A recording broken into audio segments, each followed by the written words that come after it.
6, All-Pro safety Cliff Harris stepped to the fore. The team's leading hitman, Harris taunted Pittsburgh all day. His intimidation tactics paid off when Franco Harris, of all people, took his eyes off a perfect pass. For the doomsday defense and pugnacious Cliff Harris, stopping Franco was the key to Super Bowl X. And they stopped him nearly every time he touched the ball.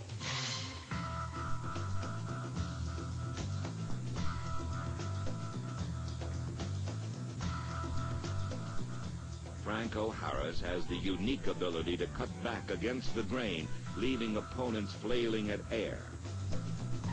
But today, Pittsburgh's big gun was fired 27 times for only 82 yards. Harris outside all day. But while Doomsday erected a tombstone for Franco, they completely missed the target in Terry Bradshaw and the Pittsburgh passing attack.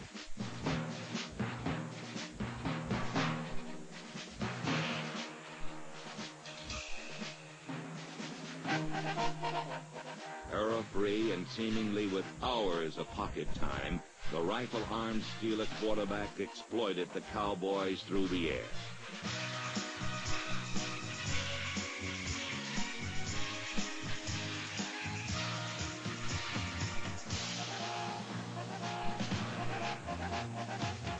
Lynn Swann's levitating leap was one of the great catches in football history. Though Swann, who would later be named the game's most valuable player, literally rose to the occasion on the 53-yard pass, Pittsburgh moved no further and looked to Roy Gerela to put the points on the scoreboard that would tie the game.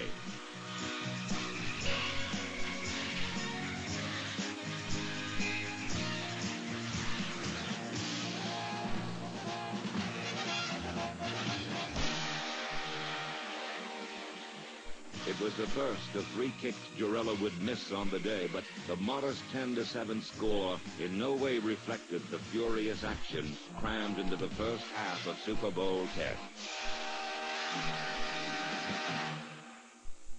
Harris celebrated the kicker's misfortunes with glee, but number 58, Jack Lambert, quickly came to the rescue. Though Gerela's nemesis was spirited away from danger, the damage was done. Lambert, who many feel stands as the successor to Dick Butkus as the most fearsome defensive player in football, later said, "No one can be allowed to intimidate us. We're supposed to be the intimidators." Lambert used the incident to psych himself to an even higher level of rage. With Joe Green injured, Jack Lambert became the new symbol of Steeler muscle, sifting and rooting through blockers until he found the ball carrier. And Jack Lambert found them 14 times in Super Bowl X.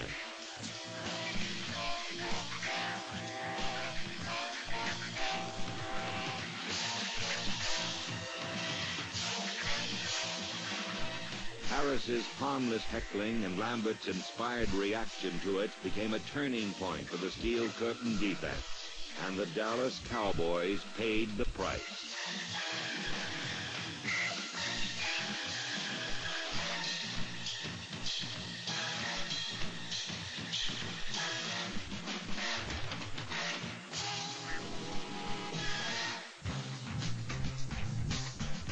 In the second half, the Pittsburgh defense jammed the shotgun and reduced it to a squirt, setting a Super Bowl record 7 sacks as a Niagara of gold and black poured down on Roger Staubach.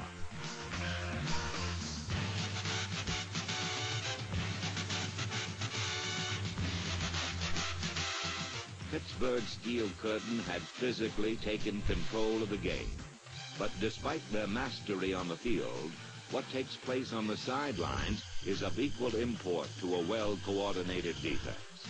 They've been running that P13 IC.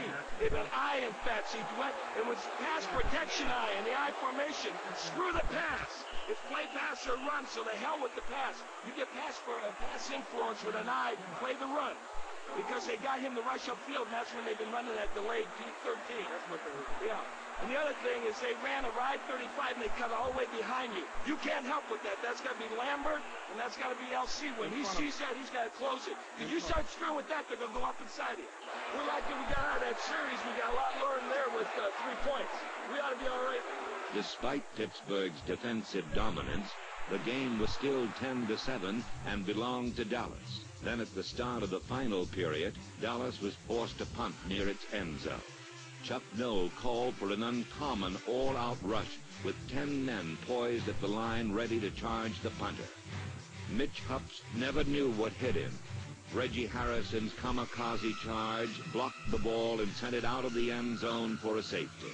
As so often happens in pro football, a pivotal play was made by the special teams. Pittsburgh now trailed Dallas by a single point. The safety meant more than 2 points, for with a free kick coming, Pittsburgh would have good field position and the opportunity to score again. Indeed, the kick was taken by Mike Collier, and the rookie returned it inside Dallas territory.